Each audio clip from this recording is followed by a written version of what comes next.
Assalamu alaikum wa rahmatullahi wa barakatuh. Brothers, sisters and friends, welcome back again to Deen Matters. Okay, so the last show, it was a bit somber. We were talking about the youth and how the absent fathers were responsible in some way of, the boys getting more and more distant from the Deen and actually getting involved in illicit crimes and things like this. So after that show, I thought, I think it's time to go out and seek some positive young Muslims who can inspire, motivate, and reassure us that all hope is not lost. There are actually some great young brothers and sisters out there who are making positive changes.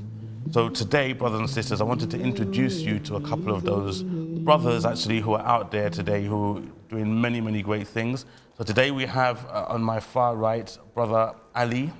Assalamu alaikum, Ali. And to my right, a brother that I've known for some time. I'm going to embarrass him a bit later on as well. Young Musa Muhammad. Assalamu alaikum, Musa. Musa Adnan, sorry. Subhanallah. You've known me for a long time, yeah? MashaAllah. We're okay with Muhammad, subhanallah. Yeah, so alhamdulillah. Brothers, today I want to talk about yourselves. I want to talk about what you're doing. I want to talk about some of the projects and what's happening in the future. So Ali, starting with you, tell us a little bit more about yourself. Okay, basically my name's Ali. I come from a Turkish background. Last year, 23rd December, I took my Shahada. Inshallah. And since then, it's been really great. I love Islam. And around this year in June, I started doing Dawah. I just went to Speaker's Corner one day. I was just there to visit, to be honest. And I just saw a lot of people, doing Dawah and stuff like that. But I saw a lot of people misrepresenting my deen, and I was really passionate about it. So I kind of got involved. And I saw it's something that I kind of like doing as well, because sometimes there was like a crowd of 300 people, but still it didn't faze me, and I just wanted to do that. And since that day on, to be honest, every Sunday I'll be at Hyde Park. It helps me, to be honest, learn more stuff. When you're out there, people ask you questions, you go home, do your work, come back. So I gained a lot of knowledge. Met brother Musa about a couple of months later, and yeah, basically it's. So, your family, you're not from a Muslim background, no? Not really. Okay. Not really. So yeah. About a year ago, just about. Yeah. Tell us about your story. How did you get into the deen? What was the? To be honest, as you know, everyone has a past. I always believed in God. I always had a believe in a creator. And I always thought to myself, I thought religion was man-made. I said, it's just man-made. But it was like a chain reaction. I thought to myself, okay, there must be a creator. God must exist. And to be honest, I said, if God exists, I was just like, for example, where are bad people and good people going to go? Did he just put us here without a purpose? Did he just say, okay, you there and you're just going to die? It didn't make sense to me. I was like, there must be more to that. And basically I thought, okay, then if there's God, if there's a purpose, there's good people and bad people out there. Where are these people going to go? And I thought to myself, there must be hell and heaven. Like, I used to hear it, but it makes sense. There has to be, for people like, bad people go in and good people go in. And then I thought, what are we going to be judged upon though?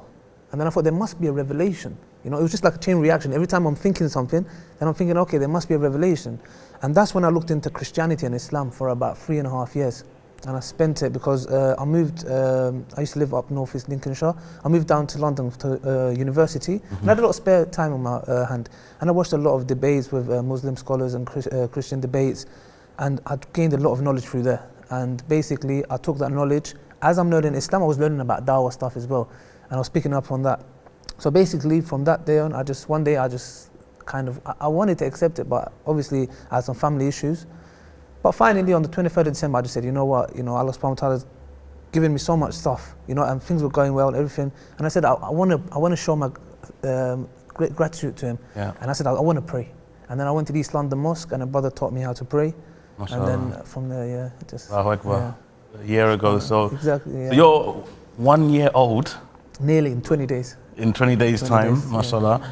And you're already out there, making a lot of positive videos. You've got a Dawah page on Facebook. Yes. Yeah. How did that happen then? So from just giving Dawah to individuals, when did you decide that you wanted to actually go out and give Dawah to more people? To be honest, like I said, I would go Speaker's Corner and Stratford. I'm in Stratford every Saturday. I would do Dawah. I just love doing Dawah and talking about Islam.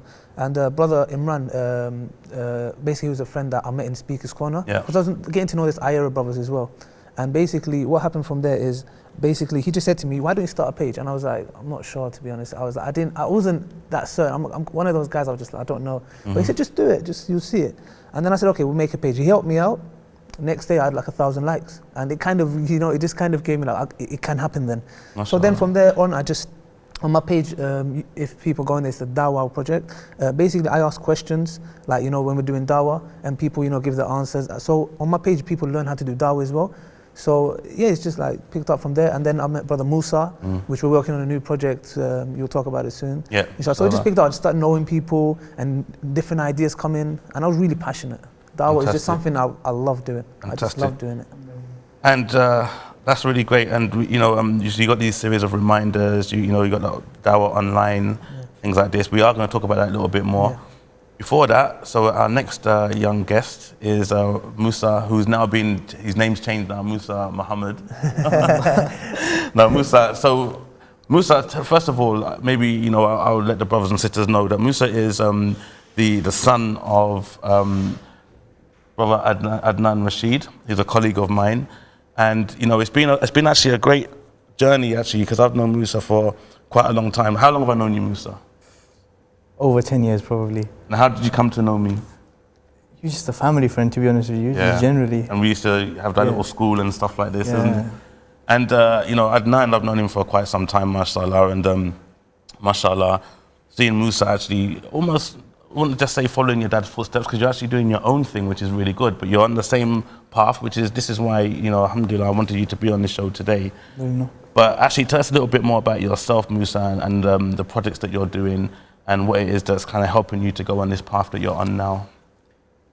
To be honest with you, it's just like the situation of the police. Now you may think like, where am I going with this?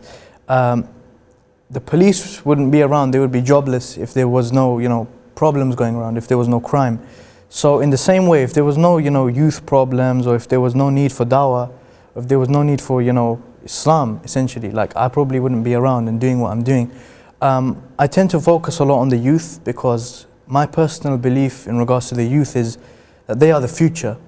I mean, if you look at our history, our Islamic history, the youth played a huge part in it. Muhammad bin Qasim, Tariq bin Ziyad, all of these great figures, they were all youthful, like when they you know, done what they done, and they done great things.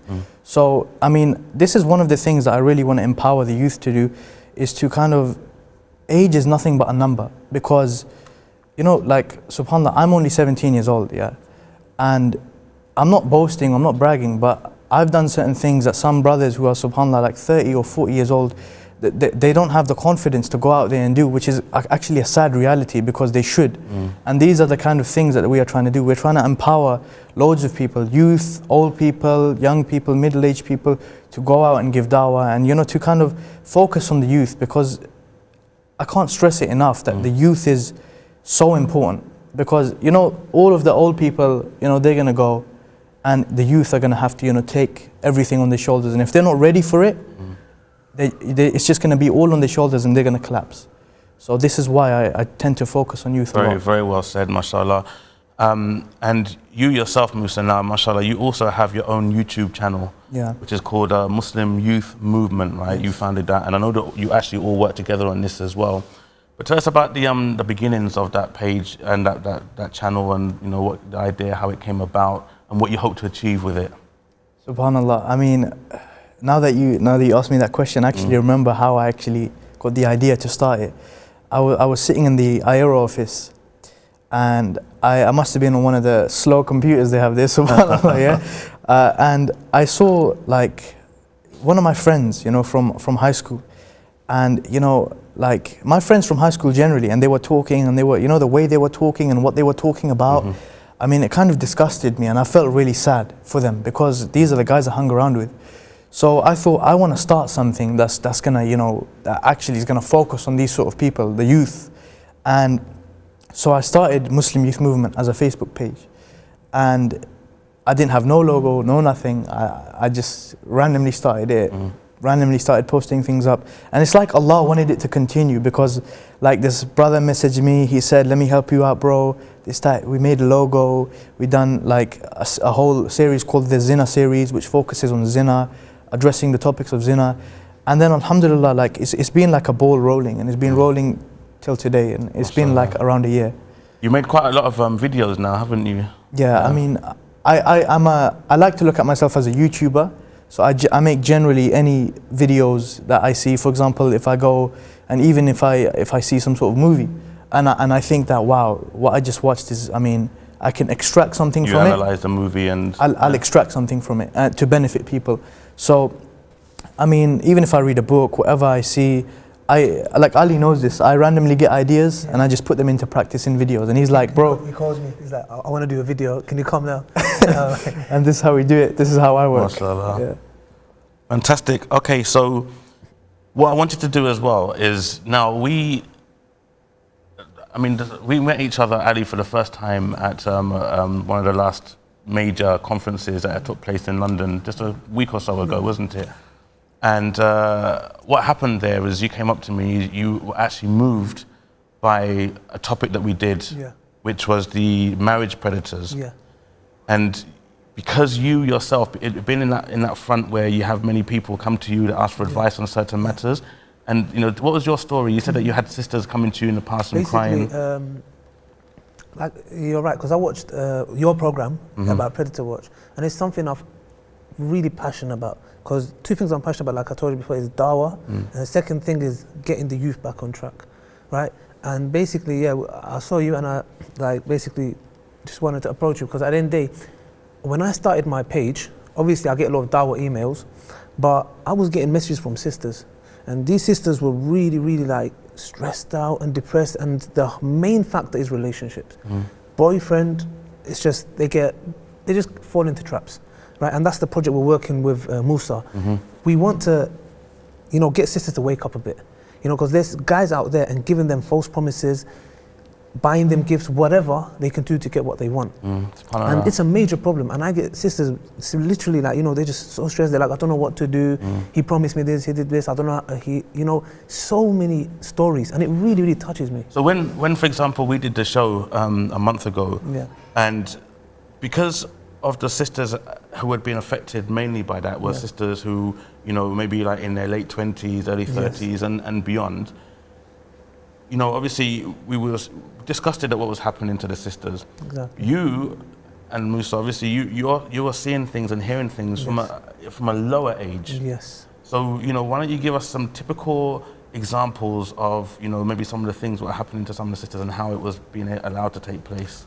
Okay, for example, I got a message about a couple of weeks ago. Sisters working in a store, and basically she has a work colleague, which is a guy, right? And basically they start talking, and this is what happens. The guy asks her for a lift, and she says, I can't, I do not let guys in my car, right? And basically what happens is the guy keeps asking her, like every time she's at work, keeps asking her. And what happens one day is it's raining. So this guy is outside with his bags, and basically he tells the girl, you know, can you just like drop me to the bus stop, right? So what it is with the sister, with a pure intention, she's saying, look, it's cold, right? So I can say the shaitan is getting in her ears and getting her to do a little good deed, which eventually ends up in a very bad deed. And this is a topic we're going to do on our show as well. So what happens is she drops him to the bus stop. Next time, he insists to drop her home, him to his house. Then she drops him to his house. Next time, you see how it kind of like, you know, in stages. So what happens next time? She drops him home. Then they spend some time together in the car, just talking. And then next time they go out, and then next time, disaster. And not only that, what happens is these kind of men give you these promises, lie to you, and the sister was telling me that the guy she was talking, she said like she wanted to be serious, and you know what the guy said to her? I don't remember anything. I don't remember. Yes, see, this is what's shocking. He said, I do not remember anything, I don't know you. See, can you imagine what that sister will be going through? That's why I'm so passionate. I just want, you know, if they can, like, inshallah, they watch our shows, the Muslim Youth Movement, if they can subscribe, we are going to be talking about deep topic. And we've gone out there and we've done talks with men general in Westfield. We want them to see how men really think. Be careful, you know, don't fall for these traps. It was funny hearing that account.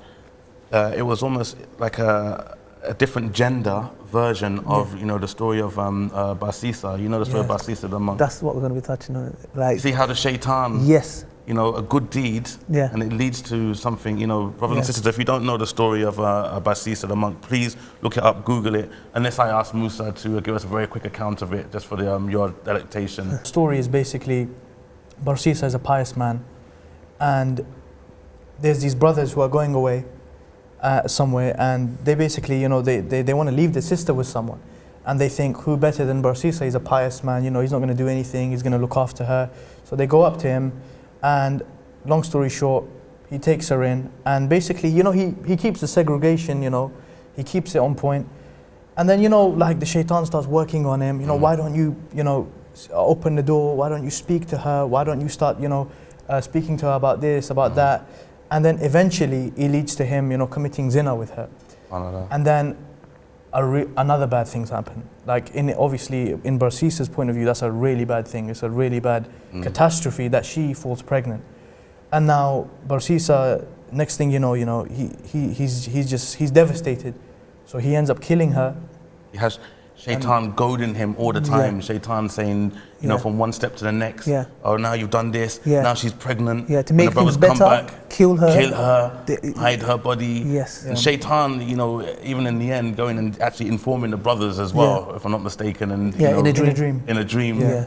So this is a serious, it's a complete plot and plan of shaitan. And the thing is, what some brothers and sisters, I think we need to understand this much more. And it's that the shaitan, he uses the same plans, same plots since day one. It's exactly the same thing. Because the system doesn't change. Why change it? Exactly. If it's not broke, don't fix it. Exactly. So he doesn't change the system. That's what we're going to touch on. Even the video, I'm thinking of calling the video Shaitan's Good Deed. You know, I really want it, because you know why? I want sisters to acknowledge that good deed. Look where it led that sister. That good deed of taking the guy to a bus stop because it's cold. Look what happened. So what we're trying to say is, tie your camel. You know they say, tie your camel, then put your trust in Allah subhanahu wa ta'ala. The sister was telling me, look, I put my trust in Allah. I said, but you didn't tie your camel. Tie your camel, then put your trust in Allah subhanahu wa ta'ala. Incredible. So, now what else, in terms of, you know, with the sisters and the brothers, let's move to the brothers for a little bit now. You know, what are the brothers getting up to? And in terms of, you know, not serious about marriage and actually approaching the sisters and kind of taking them off course a little bit. You know, are you hearing many stories of this happening, or is it mainly non-Muslims that are doing this with the sisters? To be honest, it's not just non-Muslim brothers. It's not just non-Muslim guys. It's brothers out there. They do it as well. You know, it's a shame. You know, they just, because that's their sister. You know, how would they like if somebody did that to their sister? You know, how would they like it? You know, they wouldn't like it, and they're going out there and like kind of hunting and giving false promises and all these kinds of stuff to sisters and putting them in those situations. Obviously, we're not saying it works both ways. You know, it takes two to tango, like they say.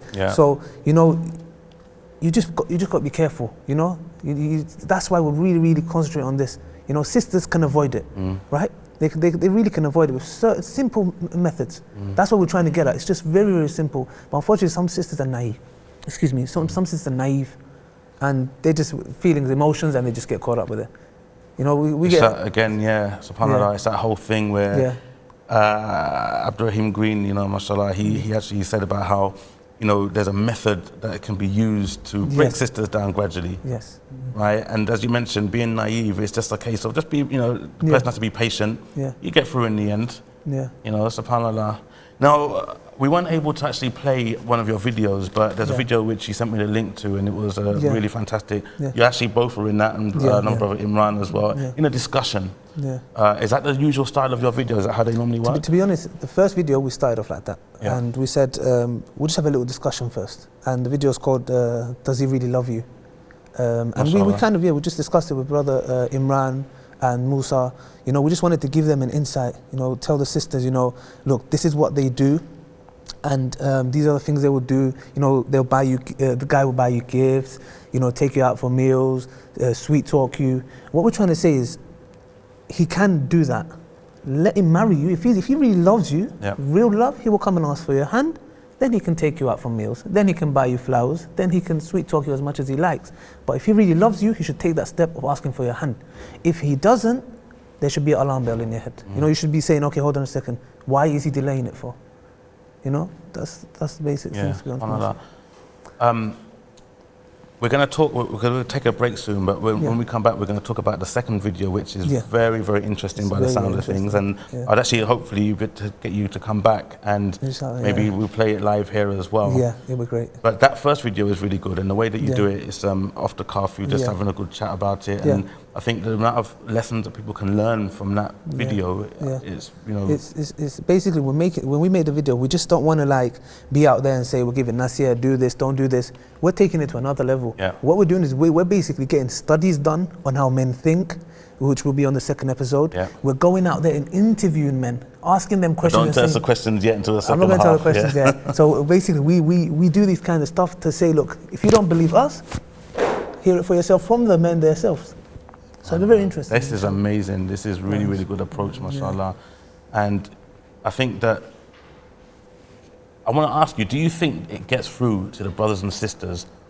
To be honest, I think it gets through because I got messages. We've got messages on YouTube, the video. Sisters are saying, like, for example, one sister right now, I've been so naive. You know, she goes like, for example, at workplace, I'm going to be extra careful. There's this guy, you know, he's kind of doing, you know, trying to sweet talk me. So sisters are kind of acknowledging, you know, to us men, we think, okay, you know, why are sisters falling for this? It's so simple, just don't do this. But sisters, they're so emotional, they don't acknowledge it. Very simple methods, they can avoid it and acknowledge what that guy is after, if he's got right intentions or wrong intentions. Do you think there's a big barrier and obstacle for sisters aged from, for example, I don't know, let's just say from 17 upwards. You're 17, you're 24. Yeah. Between those two age groups, the sisters, what are they doing? Because maybe at that time they're thinking that they're too young to get married. Do you think that's making them more vulnerable to the predators that are out there? To be honest, you're right, because you know when you're young, you want attention. Now, the sisters, what we're trying to say is we know you want attention, right? And you are, you know, getting mature. But do not look for that attention with a guy.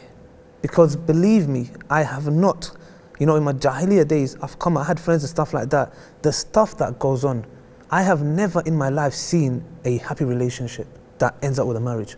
I haven't, literally saying, I can say, wallahi, I've not come across a boyfriend-girlfriend relationship that it ends up with the guy most likely cheating on her, or all these stuff. It's just, it doesn't go anywhere. So what we're trying to say is be patient.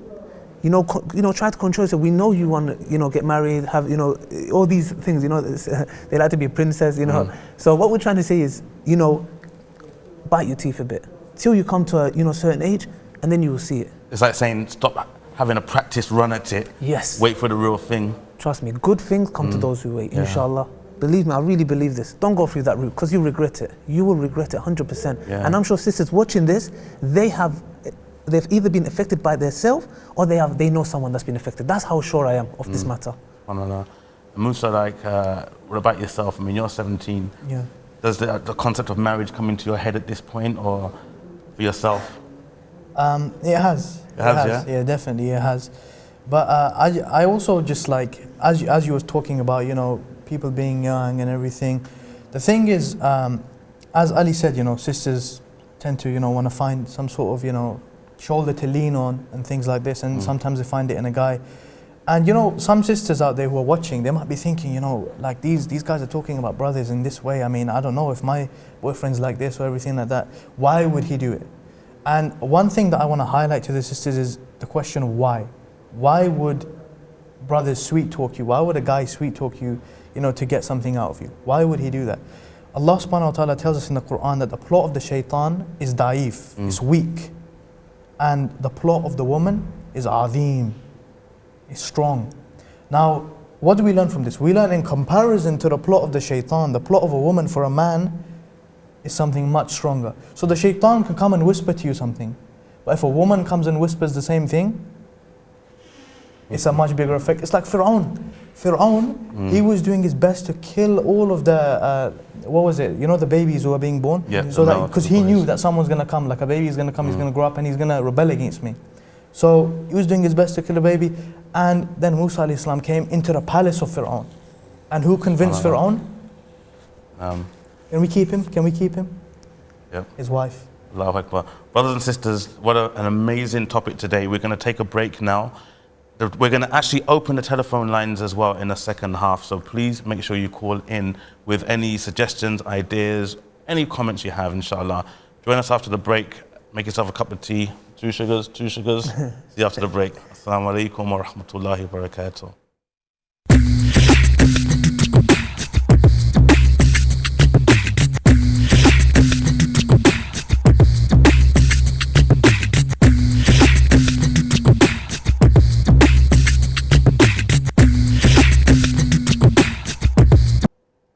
Assalamu alaikum wa rahmatullah. Welcome back, brothers and sisters.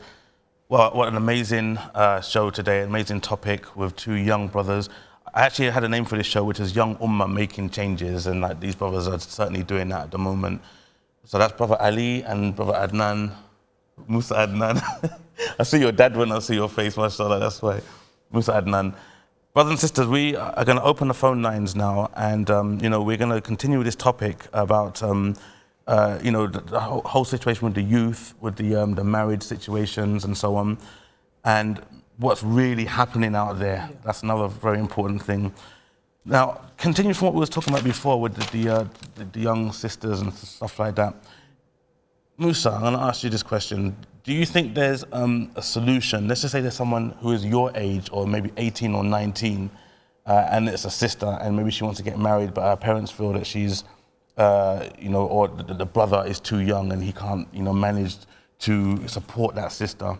What do you think that should happen in that case? Say they've met at school, at university, at college or something like that, and they really want to get married. You know, what would you suggest for them? Where the brother can't support her? Yeah, obviously, say for example he's your age, maybe he hasn't even got a job, or he's got a job but it just pays very sort of minimum sort of wages. I think what they should do is basically, even the parents, I think a lot of the time the parents are the problem. I mean, most of the time job isn't even like an issue. But because when you found someone, yeah, and your parents are fine with it, you'll go ahead with it, even you won't even think about, you know, the job and that, because at the end of the day, to be honest with you, you're doing a good thing by getting married. And we know about the hadith of the Prophet ﷺ where, you know, the poor man comes up to him and the Prophet ﷺ recommends him to get married. So, I mean, Allah provides. We know this, and alhamdulillah, like a lot of brothers and sisters have probably seen this. They're probably eyewitnesses that Allah provides for them. When they're in, you know, in need, Allah will provide for them. But a lot of the times, you know, the parents, they tend to, you know, really cause a bit of a fuss. Like, oh, you're too young. I mean, what are you going to do? This, that. I mean, wait till you've graduated or whatever.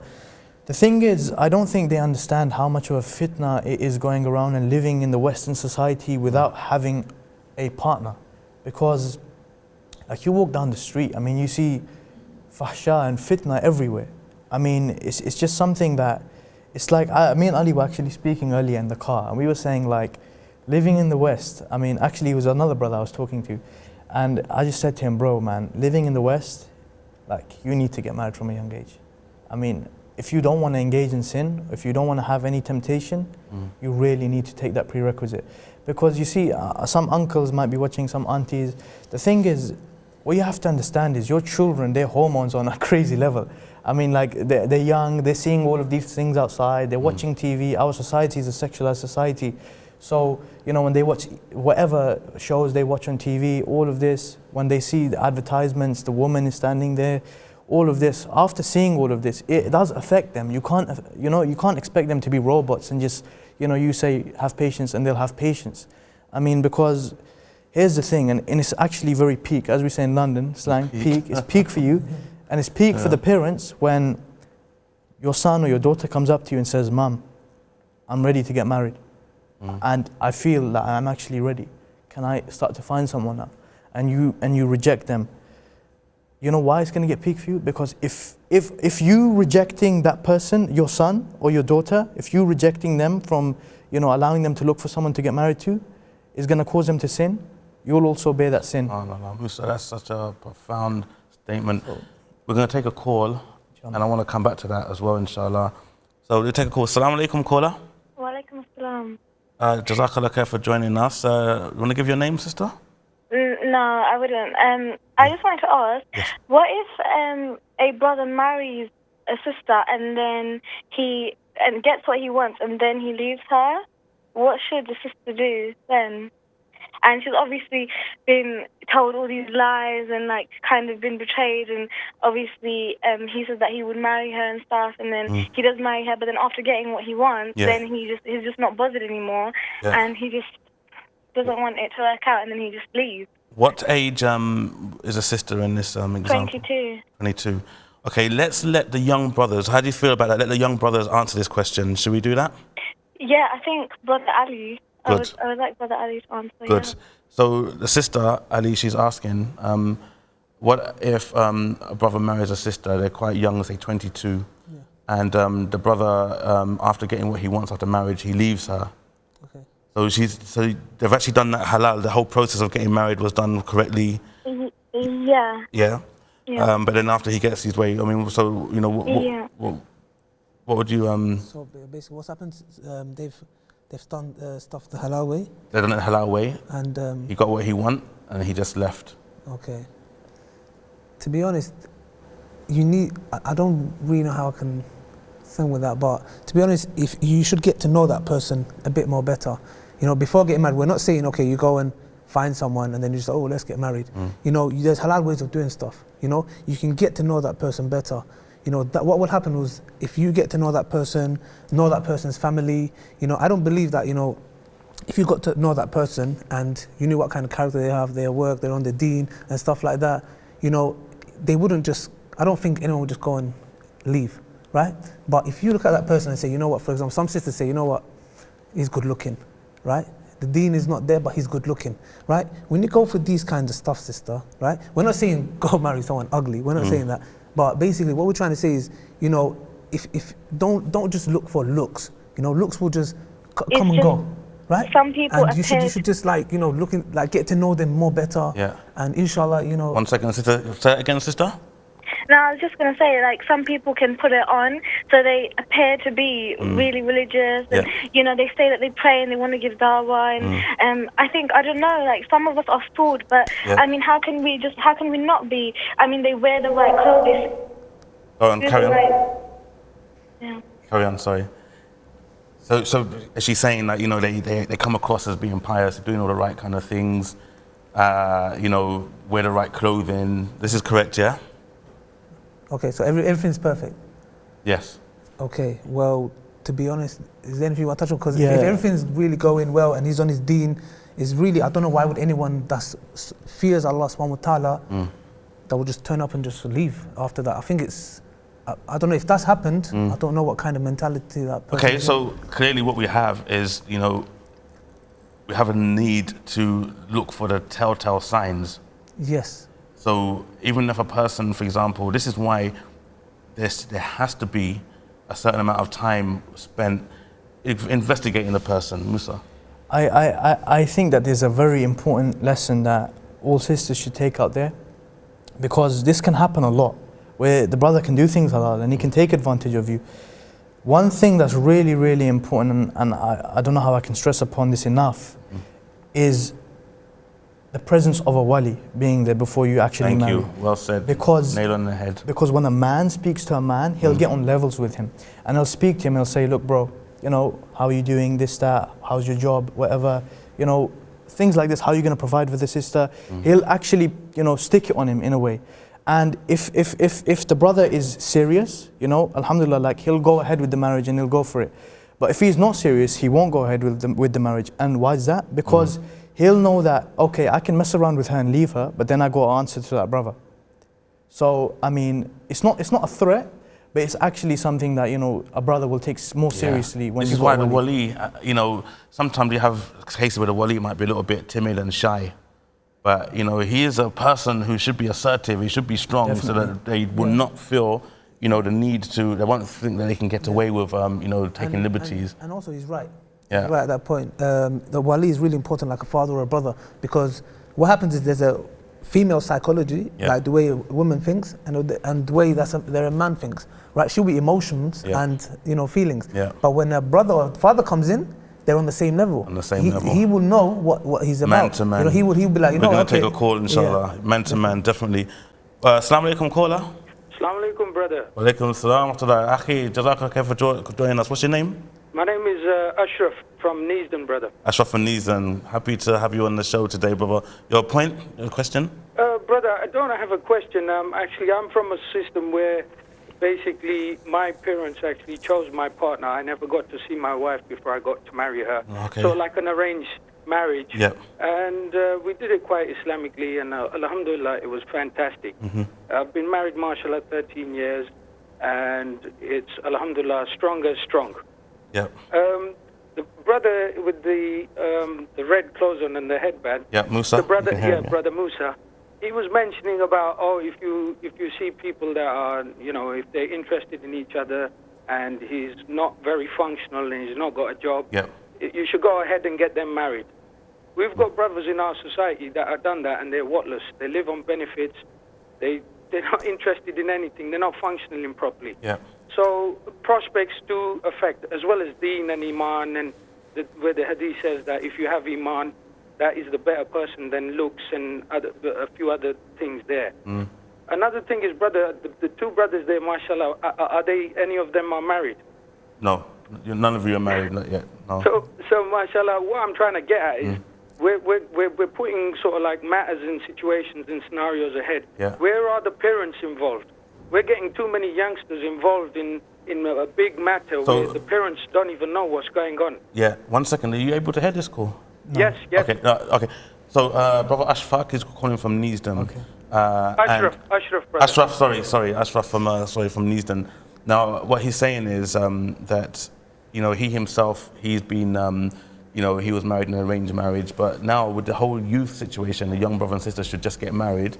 Because the brother might not be working, then the term he used was he could be a workless brother, no money, no nothing, and obviously, so how would you address that? I mean, I've got an answer for that as well, but how would you address that, Musa? I mean, I think obviously, I've spoken to my dad, in regards to, the situation of marriage, getting married. Yeah. And my dad clearly told me, I wouldn't give, your sister, he goes, I wouldn't give my daughter to someone who, can't provide for her. Yeah. So in the same way, obviously, Allah does provide, but you should look for a brother who's got a means to provide. Because if the brother's just, he's sitting at home all day, he's not doing nothing, he's not working, he's not making an effort to find work, and he's just sitting at his yard, whatever, he's playing PlayStation, whatever. I mean, that brother should actually make an effort to try and make some money so that he can provide for her. Yeah. Because if he can't provide for her, that's a right that he's not fulfilling of his future wife. So he should be able to fulfill that right when he gets married to her. And if he doesn't, I mean, he'll be accountable for that on Yawm al-Qiyamah. And this is the thing, for all the fathers watching out there and all of the brothers who want to get married, just try and, work towards, being able to provide for a sister before you look for marriage. Yeah, I agree. I was going to say, I mean, basically, I agree with you, and I agree with the caller as well, but there's a couple of scenarios. Obviously, you got one where, for example, you got a brother and he says he's workless. He could be, can't do anything, no money, nothing, and he comes to you and says, I want to marry your daughter, right? Then obviously at that time you can just get your hand and move, yeah? But then you got brothers who, are setting really good examples, right? I don't want to make your head swell up in any way, but our brothers out there who are making good examples, where if you see that and you know that he comes from a good family stock, he's a very good brother, right? Then you would almost want to run to him and just say, marry my daughter, right? Actually, I myself, I'm a testimony to this because, my own daughter as well, there was a wonderful young brother in the community. Everyone knew him, everyone loved him. Okay, now at that time, he wasn't really in a very good job, but I didn't care. I wanted that brother to be, my son-in-law, so he was invited. Because you'd rather your daughter be with someone who's got his deen rather than got loads of money and no deen. Yeah. And obviously, mashallah, many years later now they have lovely children, maybe a granddad, alhamdulillah, right? But it's just the fact that at that point I didn't care. You understand? I didn't care, but I had faith in the terms of the fact that his deen was wonderful. Yeah. But if we're going to have that kind of ultimatum where it's marry this brother who's not really working, right, because he's got his sights on your daughter, marry him or he's going to have her anyway, this is not acceptable. Yeah, but I think there's obviously if he's 17, how old he is, we live in England, right? Where there's a will, there's a way. If you really want to marry a woman and you really love her, you will find a job. I don't think there is anyone there, if they say I can't find a job, then you can see that they're not someone that wants to work. Yeah. You know what? You can find the job anywhere, even minimum wage, right? With the government help or whatever, it can happen. I really believe it can happen. You know, we live in England. He can work anywhere, somewhere. He will make that money. You know, if you really, and then you can see his character through there. Because if he says, "Oh, I can't find a job," then you know what he's about. You know, if he's a real man, he will find a job and he'll say, "You know what, uncle?" He'll come to your father like a man and say, "Uncle, right now I'm not working. I'm planning on, I want to marry your daughter. Give me some time. Give me some time, I'll find a job." This is a real man. But if he's, you know, doesn't want to go there, doesn't want to do that, a real man will own up to it. And he'll say, "I will do it. I will find a way." If he really loves you, he'll go up, down, left and right, and he'll make it happen. And hopefully we'll avoid this double-edged sword situation. You know, we hope that we can avoid, you know, the worst case scenario, you know, every time, inshallah. So brothers and sisters, the phone lines are going to stay open. So any more calls you want to make it now, inshallah, because this is a perfect time. Aunties and uncles, you know, you've got the young brothers here who know what's happening. They know exactly what your sons and daughters are up to, right? You know, not that it's always bad, right? But they know exactly what they're up to. So basically, now's the time to call and find out what's going on. Can I send a message to the uncles? Please. You know, which camera? This one here. Okay, if there's any uncle or auntie listening, I really, really want you to acknowledge this. We as youth, you know, we get messages, we hear all kinds of stories. If your daughter or your son comes up to you and says, "I am ready to get married," take that seriously. Please, please do not say, "You know what, okay, you're not ready, university work." Listen to them and take it seriously and work. We're not saying, okay, get married tomorrow, but work with them. Because if you don't, believe me, I don't know what the hadith is, you can, you know, if somebody comes and asks for your daughter's hand, and if you reject them, you're asking for fitna. You're asking for trouble. Yeah. So, and you are, you know. Yeah, I do get some sisters messaging and saying, "I want to get married, my parents are not taking it seriously. What can I do?" You know? And don't put them in them situations because you're just, it'll be a disaster. We got another call, and it'll probably be the last call for this today as well. Assalamu alaikum, caller. Assalamu, brother. Alaikum salam. Jazakallah for joining us. What's your name, bro? I'm not going to give you my name, brother. Okay, no problem, inshallah. You know, the young brothers have been talking about a guy's been a bit backwards and off track or off rail, as you say, yeah. So what about the girls that are off track and off rail? So the brother, go on. So basically, I've been in a similar situation where I was ready to get married to the girl. Yes. And then she wanted to marry me as well, but her parents said no. And I've been working for God knows how many years. The parents said no because I don't have a degree and I can't provide for her later on. But I earn more than what a lot of people with degree earn. Another. How old are you, brother? I'm 29. 29 now. So the brother's asking, he said you were talking about the brothers going off rail, off track. Is that what you said? But then he said... But the thing is, you know, I'm not saying the sisters off rail, Yeah, but you know, when they get persuaded by the parents not to marry the guy they want to marry. Okay. So he's... And then, you know, things have gone from A to B in the relationship, and the parents still say no after that. What about that? Yeah, so a sister who her parents will not let her marry a brother who is able, so he's not saying the sister may have gone off rail, but the fact that, you know, what does he do then, where they sort of saying, "No, you can't marry my daughter, we want somebody who's got a degree," even though he's earning more than those people who have degrees? See, that's the problem, you know. The parents that are doing this, they're asking for trouble. I'm being honest with you, you're asking for trouble. You know, there is a man, if he's on his deen, right? And if you say, "You know what, that doesn't matter," and you want your daughter, you think your daughter's going to be happy with money and a degree, believe me, money and degree ain't going to bring you happiness. If a man that fears Allah subhanahu wa ta'ala, he will give you the biggest happiness. You know, a man, like, I'm not saying they're all like that, but a man with money and degree, and you know, there's some brothers out there that, you know, they use the money for different purposes. They will, do you get what I'm trying to say? That's not happiness. I don't really believe that's happiness. The thing is, I think the uncles and aunties should really focus on looking for someone, not a millionaire, but someone who can provide for her, who's got a good deen. Because if they look for someone with a lot of money, say he's got loads of money, he's got a nice car, he's got a nice house, he can really look after her, and they find him, he hasn't got a deen, he hasn't got fear of Allah subhanahu wa ta'ala in his heart, he can easily, because he hasn't got fear of Allah subhanahu wa ta'ala in his heart, he can easily take advantage of her, he can, you know, he can beat her, he can do anything, and that's it. And your daughter's in a vulnerable situation now, because she may be in a nice house, but the person who she's with is not exactly a nice person in regards to his deen, so he doesn't have fear of Allah in his heart. He doesn't fear Allah. If he doesn't fear Allah, he doesn't fear you. He doesn't fear your daughter, so he can take advantage of her. Rather, if you look for a person who's got fear of Allah in his heart, he's gonna fear Allah, and he's not gonna, he's gonna provide for your daughter. He's gonna look after her. He's gonna love her, because he knows that if he doesn't give her her rights, he's gonna be accountable for that. We've only got just a few minutes left, right? But we need to go back to the Dawah. Yeah. Right, we need to go back to Dawah. I had loads of questions to ask about Dawah, but as you can see, this was far more important.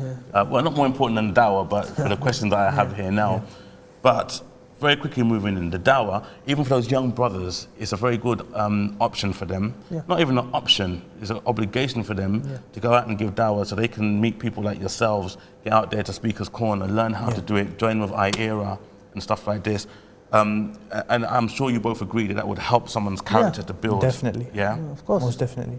Where are you guys going? Because I know that you're on a very special trip, which is your second trip. Where's that going to be? Inshallah, that's going to be to Malawi. Malawi is a country in Africa. Inshallah, we're going to go there. This is basically like Malawi is going to be basically the foundation where we're starting off the Dawah in Africa. In Malawi, we're going there. We're giving Dawah to villages. Alhamdulillah, the last time I went, Allahu Akbar, it was truly fantastic. I mean, I can't really even express it, because we went to villages, we gave them Dawah, and the way that they're living in villages, I mean, you just explain, you don't even need any technique. You just tell them, look, it's logical to believe in one God. God does not have children. We believe in all of the prophets. Do you guys believe in the prophets? Of course, they're going to say, yeah, of course, we believe in the prophets. And then you go out to, they're just the general people, and they're just so receptive, to Islam. You explain. I spoke to this guy for 2 minutes, just like 2-3 minutes, 5 minutes. And he took Shahada? And he just took his Shahada afterwards. And it's just, and here's the thing now. You think, okay, they take the Shahada, what happens to them the next day? We went to townships, and in the townships, when the sisters would come forward to take the Shahada, you know what they would do straight away? They would put on the hijab. So they take on the responsibility straight away. Jazakallah khair, Musa. Ali, you're going to be going this time. What do you need? Yeah, I'll be going this time. Basically, I'm trying to raise funds, and if there's anyone that can help me out, any amount, it counts. I've got to for your flights and for my flights, hotel, and just like travel like bus and stuff like that to certain villages. And how can they help? What's the best way of doing it? I'm on Facebook. My name's Ali Dawah. Ali Dawah. Yeah, Ali Dawah. They can find me on there, inshallah. And basically, if any help they can give, inshallah. If not, if they can share it, somebody else might be able to help. Saturdays, like I said, regarding Dawah, if there's anyone wants to join us, look, Saturdays we're in Stratford, Sunday I'm in Hyde Park. Come, join me anytime you like. Amazing, may Allah make it easy for you. Jazakallah khair, Brother Ali and Musa Adnan. Sorry, one last point, and if they can, the project we're working on, the show, Muslim Youth Movement, please subscribe, because sisters will greatly benefit from that. It's a wake-up call. Please do, inshallah. Brothers and sisters, subhanAllah, it's that time, you're leaving us again, subhanAllah. It's been 3 years, brothers and sisters, I've never worn blue. And now I've got blue, mashallah, wearing blue jeans. We can explain that as an in-house joke. Jazakallah khair for joining us today. This was an amazing topic. These two brothers, and there are many more like these brothers, organizations like IQRA, stuff like that, producing many more brothers. So please do not lose hope for your children. Do not lose hope. There's a lot of things yet to come.